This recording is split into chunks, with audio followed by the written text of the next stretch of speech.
Idol, ang gwapo na yan, no? Para siyang XADV 750 yung mukha niya eh. Ayan, no?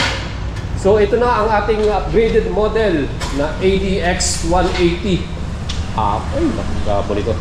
So, mga idol, another day. May bago na naman tayong model from Bristol Group, Pangasinan. Ito, kauna-unahan tayo ditong nagpunta dahil available na rin sa wakas ang latest model na upgraded version nitong ADX 160. So, meron na tayong brand new model, ADX 180 naman mga idol. And syempre, pag adventure, again, subukan nyo ang ating Axor helmet, international standard at formado talaga. Meron tayong X-Cross version 2 na. So, pwede nyo ma-check out yan sa Shopee, sa Axor Helmet Philippines. Check out nyo lang yan mga idol. Anyway mga idols, ang bagong model na to ay may tatlong kulay. Meron tayong red, black, at white. So, kung kusundado yung bumili nito, you can visit the store here at Bristol Group Pangasinan at pumunta dito at ma-check personally, subukan nyo, upuan niyo at i-feel ninyo kung bagay ba sa inyo itong bagong Bristol ADX 180. So mga idol, etong brand new ADX 180. Kung makikita nyo po yung ADX 160 natin doon, pareho lang, magkamukha lang sila. Pero in-update, in-upgrade, pinalaki yung ating engine dito. At makikita nyo yung mga decals niya, no? Dahil sa ADX 160 natin, wala silang decals na nakalagay. Minimalist lang. Ito, meron siyang decals dyan, yung black and red and white, no? Hanggang doon sa pinakagilid. Hanggang doon sa pinakadulo. So yan mga idol, malaki yung kanyang pangalan na ADX 180 dito. So yan yung kanyang pangalan, no? ADX, ang laki ng X and 180. So visible na yung 180. And same din yung sa pinakakabilang side. Meron din siyang decals hanggang doon sa gilid. And yung kanyang ADX 180 doon sa pinakadulo. Yan mga idol. So, titignan natin mabuti yung kanyang style at design. Kamukha talaga siya ng ADX 160. Ito na yung pinaka-upgraded version. And ang pinaka-binago talaga dito yung engine type mga idol. So, ito po, mas malakas na engine, mas magandang performance, 180cc na siya. So, in-update yung kanyang engine type natin dito. So, 180cc, 4 valves, liquid cool, fuel injected na rin. At yan din po ay merong CVT transmission at belt drive. So, ang ating magiging max power dito, yung pinakadulo niya, 17.7 HP. Grabe ano, ang lakas nun mga idol. And ang ating naman torque o yung arangkada, may total naman na 15.7 Newton meters. So doon pa lang mga idol, sigurado ako, unang rides mo rito, mapipil mo kaagad yung lakas ng arangkada nito. Dito naman sa pinaka-muffler side natin, ganun pa rin, upswept, no? Pataas yung design. Plastic pa rin yung pinaka-ano niya, cover. And hindi nila binago yung style, kapareho pa rin to ng ADX version 2. And ang dinagdag nila dito sa ating ADX 180, meron na tong front camera. Ayan, may dashcam ka na mga idol. So, pwede ka nang mag-record ng inyong rides. No? Habang tumatakbo ka, may re-record mo na yung inyong rides. Another safety features din yan. Pwede nyo makita yung inyong mga ginawang rides. No? Ayan, napakaganda yan. So, hindi mo na kailangan magpalagay pa ng dashcam sa inyong motor. Dahil meron na siyang built-in front dash camera. So, isang ano lang to, isang camera lang, harap lang, sa likod wala. So mga idol, pakita natin sa inyo yung pag-turn on ng ating front camera. So punta muna tayo sa ating settings. And then pag nakita mo na yung ating camera, yan, nasa camera. So pupuntahan mo siya sa setting, start. Then makikita mo yung kung naka-on or off yung inyong camera. Ngayon, i-on mo lang yan. Dahil naka-on na siya, back na tayo. Ayan. And then we go to the camera. Saglit. Ayan yung camera natin. On mo lang, ayan. So, nagre-record na yung ating dashcam sa front. So, yan mga idol, yung ating camera. Di ba? Meron tayong another safety features para dito sa bagong ADX 180. Front camera is on. So, guys, pakita naman natin sa inyo yung sa phone mirroring niya. No? So, meron tayo dito. Yan. Pag gusto nyo mag-navigation or puntahan nyo lang to. Yan, map pilot. Yan. Kung gusto nyo mag-phone mirroring, i-scan lang natin yan. Ayaw mag-scan. Ayan. So, pag inopen mo na yan, ayan. So, kailangan mong i-download tong EY link nila, no? So, pag i-download mo na to, mga idol, pwede ka na mag-phone mirroring, manood ng inyong mga Facebook, YouTube, dito mismo sa ating napakalaking 7-inch na TFT display. So, meron tayo ditong day mode, ano? Makita nyo, day mode yan.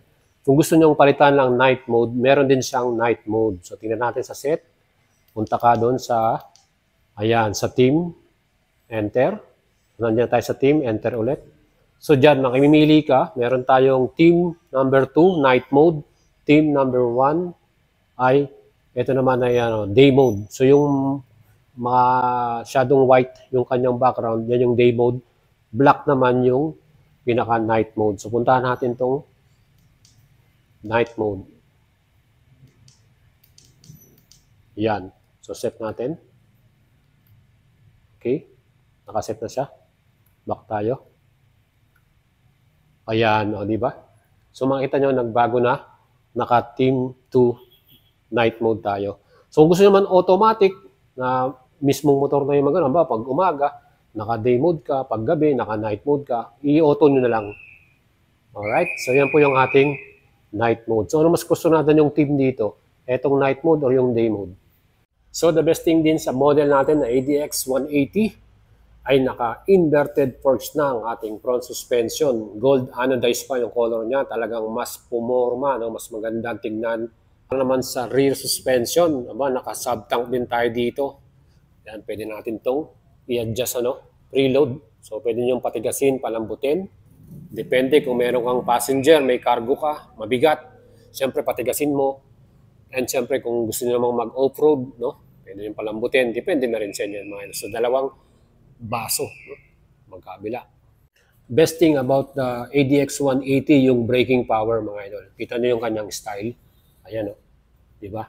Meron tayong pedal style or wavy disc, sa front, and 2-piston caliper. Ayan, 2-piston. And makikita nyo yung ABS wire natin dito. So, meron tayong anti-lock braking system. Napaka-solid ng ating stopping power dito, mga idol. And siyempre, sa likuran naman, meron din tayong wavy disc, round disc naman dito sa wavy din, and then meron din tayong 1-piston caliper, ayan, with ABS din dito sa ating likuran. And syempre, added safety features, equipped din ito ng TCS o traction control system. So mga idol, pag nag-overspin yung ating rear tire, yung ating traction control, sensor na yan, ititigil na yan unti-unti to prevent yung accident, mga idol. Kaya maganda po meron tayong TCS, yung ating model na motor na. And mga idols, yung ating pinakagulong dito, diba? Ayan, kagandahan dito, naka-black pattern, o di ba? CST yung brand na ginamit nila dito. Same ng size din natin sa ating ADX 160. Ayan mga idol, So ito, meron din tayong spoke wheels, naka-rims na rin siya, aluminum. And maporma rin talaga ang dating pag naka-spoke wheels yung ating motor. And ang size po ng ating CST black pattern tires ay 110/70 by 14. So 110/70 by 14 inch. Tubeless yan mga idol. Ganda, At ang size po ng ating gulong sa harapan ay 110/80 by 14. So 14 inch, tubeless, CST brand at black pattern yung kanyang style mga idol. O diba? Pag naka-tubeless tayo, less maintenance yan. And sa likuran naman natin, same tire, CST brand, black pattern style, rim spoke wheels din sa likuran, at ang sukat naman nito ay 130/70 by 13 inch. So mas maliit yung gulong sa likod, 13 inch po para sa ating likuran na gulong. Meron na rin siyang fender. And sa dimension naman mga idol, yung laki nito, kasi nga sinabi natin parang halos katulad lang din siya ng dimension ng ating ADX 160. So may wheelbase to na sukat 1,330 mm mga idol. Yan po yung total na dimension niya. And seat height naman ito 795 mm. So mga idol, itong ating actual na pagsakay natin dito sa ating sa ating ayan, meron din tayo ditong dual visor. O, diba? So, yan. Flat-footed tayo. Saktong-sakto sa atin. Nice. Yes! O, di ba? Astig, no? So again, and ang total weight naman niya, ang bigat ito, 145 kilograms. So mga idol, ito namang ating pinaka bulsa dito sa left side. Meron tayong bulsa dito. Open natin. Ayan. So ito, pwede ka rin maglagay ng inyong cellphone dyan. May lagayan tayo dito. And matatagpuan mo, kita natin dito yung ating keyless, no, remote. Ayan mga idol. So ito po yung itsura ng ating remote para dito sa ating ADX 180. Meron din siyang answer back system, anti-theft alarm, no? And dito po sa loob ng ating bulsa, yung ating pinaka-compartment dito, andyan naman yung USB charger. Type A, no? Type A siya. So kailangan nyo lang magdala ng... Okay. Ayan. So dahil naka-turn on na yung ating engine, itong ating naka-switch on na siya, nandito rin sa tabi niya yung pinaka opening ng ating fuel at seat. So lagay mo lang dito sa tapat mo lang sa seat and fuel. Then pwede na natin mabuksan tong fuel natin. Ayan. So kaganda naman sa model na to, talagang marami yung gas capacity nito, 11 liters. O di ba? I believe mas malakas ng konti ito kaysa sa ating ADX 160. Maybe you can average 35 to 38 km per liter. Wala pa tayong official na average niyan. And sa upuan naman natin, two-tone yung kanyang seat cover, mga idol. Ano? Ayan, makita mo may stitches pa rito. Mas poging tingnan, di ba? And siyempre dito naman, kapit na kapit sa rider side. Tingin ko naman, komportable din ang ating passenger dito. Yan, makapal yung foam dito. Para sa may backrest na rin, no? Meron siyang upuan na maganda rito. Saka hindi masyadong malapad. Yan, di ba? Yan ang pwesto. Tapos meron na rin tayo ditong footrest. Ayan, para sa ating passenger. Ayan, mga and may grab bar na rin siya dito, yung hawakan niya. Plus, meron na rin nakaabang para sa top box. Hindi ka na bibili ng top box spring. So, ready na yan. Meron ng butas dito. Bibili ka na lang ng top box mo, mga idol. So, another good, features para sa model na to. O, diba? Para naman sa handlebar natin, syempre, mataba yung handlebar natin. And upright position, mga idol. So, dito sa ating left lever, hindi naman siya adjustable. And nandito yung ating passing light. Ayan. So, may passing light tayo dito. Yung set para sa ating panel. Kung gusto nyo magpalit-palit ng inyong team or i-turn on yung inyong camera, nandito. Siyempre, yung hazard light, ito. Yan yung ating hazard light. Signal light natin or turn signals. Kusina. Ayan. And nagustuhan ko rito yung sa right handlebar natin. Nandito yung idling, stop, and start. So itong idling natin, makakatulong yan para mas maging matipid yung consumption natin ng gasolina, mga idol. So pag tinurn on mo yan, in-enable mo yan. Ito, naka-turn off siya ngayon. Enable mo. Once na tumigil ka, lalo-lalo na sa mga traffic lights, no? Automatic magsa-shutdown yung engine natin. And pagka gusto mo nang tumakbo, throttle mo lang. Ano mo lang yan. At magta-turn on ulit again yung engine natin. So makakatipid tayo. Minsan matagal yung ating traffic light, ano? Maabot ng 1 minuto, 2 minuto bago tayo tumakbo. So, mababawasan yung konsumo ng gas natin. And here, meron tayong TCS button. So, meaning mga idols, pwede mo nang i-turn on at i-turn off ang inyong traction control. So, halimbawa, gusto mo mag-play sa off-road, no? Kasi usually, pag off-road, mas maganda naka-turn off yung inyong TCS para mas mapipil mo yung off-road trail mo, yung takbuhan mo doon. Then, meron din tayo ditong switch para sa ating ilaw. Kung gusto mong hindi naka-turn on yung inyong headlight, ayan, pwede mo siyang i-switch off. So, ito, naka-turn on sa dyan. Sa middle naman, ayan. Tapos, ito, naka-turn off na siya. So, wala siyang ilaw. So, pwede yan, maganda yan, lalo na kung tanghaling tapat, no? Hindi mo naman kailangan na naka-turn on yung ilaw mo dyan. So, pag gabi, yan, turn on mo na. So, nandito naman yung ating starting switch on ng ating engine. Ayan, mga idol. So, overall, mga idol, ang masasabi nyo rito sa ating bagong ADX 180. Unang-una na dyan, itong napakaganda nating TFT display, mga idol. Ayan. Pakita natin sa inyo. Yan yung animation niya. So, wag nyo munang ito-turn on yung engine nyo habang hindi pa nakukumpleto yung labas ng kanyang panel para hindi masira yung ECU niyo. So again mga idols, andito makikita, basang-basa nyo na kagad lahat ng information. Ang laki niya, no? So, pwede kang manood dito dahil meron tong phone mirroring. At again, makikita mo yung temperature natin ng ating motor. Fuel gauge, andito. Odometer. Itong ating kilometer per hour. Ang takbo natin. RPM, no? And here sa taas, andito naman yung sa navigation.